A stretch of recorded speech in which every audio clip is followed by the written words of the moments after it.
দক্ষিণ কলকাতার এক জনপ্রিয় সাংস্কৃতিক উৎসব চণ্ডী মেলা বেহালা। কিন্তু জানেন কি, এই মেলার পিছনে রয়েছে একটি বহু বছরের পুরনো লোককাহিনী।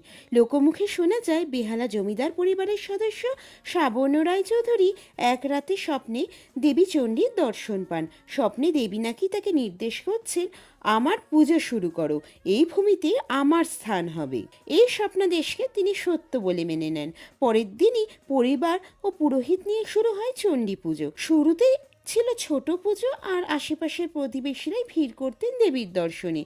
ধীরে ধীরে সেই ভিড় বাড়তে থাকে। খেলনা, মিষ্টি, হস্তশিল্প, এভাবেই গড়ে ওঠে ছোট্ট একটি মেলা।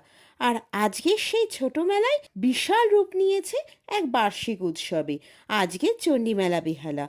ইতিহাসে খুব বেশি লিখিত প্রমাণ নেই, কিন্তু এই স্বপ্নাদেশের গল্পটি আজও লোকমুখে প্রচলিত এবং বেহালা চণ্ডী মেলার পরিচয়েরই অংশ।